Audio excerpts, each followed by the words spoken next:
Dimitri de Boer is China Director at ClientEarth, an environmental law charity. Dimitri, welcome to the programme. Good to see you. Let's just cut to the chase. Despite years of negotiations, I think it's 29 COPs, greenhouse gas emissions have climbed by, I think it's a third in the last 30 years. Its critics might well say these gatherings are totally pointless, aren't they? Well, there is concern like that, but I think what's important is to recognize that global and climate governance really does work.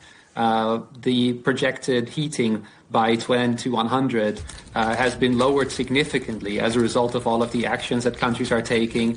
And key countries like China are coming forward with very low-cost green technology that provides an opportunity for low-carbon development all around the world. And so the opportunities of climate action, I think, are also becoming much more clear now.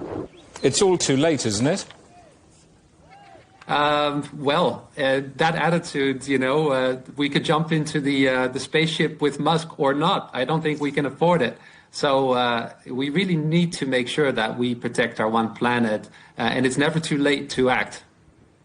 Most countries have failed to submit plans. The Trump administration hasn't even sent any high-level government representative. Can this COP30 achieve anything?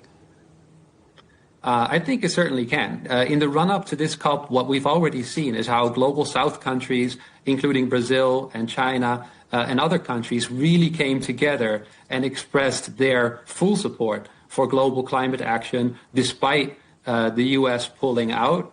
The EU also came with a decent updated NDC that does show a continued level of interest. And so basically most of the world is on track for stepping up climate action in the coming decades. And I think as everybody can see, the impact of climate change, the heat, the ocean, food chains, people, dying. So the imperative to act stronger on this is also becoming much more obvious. I would say the popular support for this is still very strong around the world. Let's just drill down on Europe, if we might.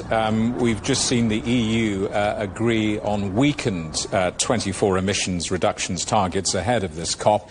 How does that affect the credibility of negotiations and, come to that, the ambitions of other countries?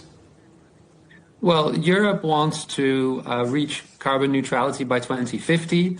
It's now set a target for 90% by 2040 and something around 70% for 2035.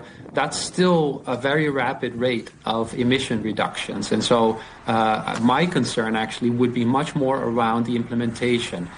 Can Europe continue to be on track to really implement those targets? And that then boils down to decarbonizing industry, the energy transition, and that will, in my view, require a lot more cooperation and partnership with countries like China.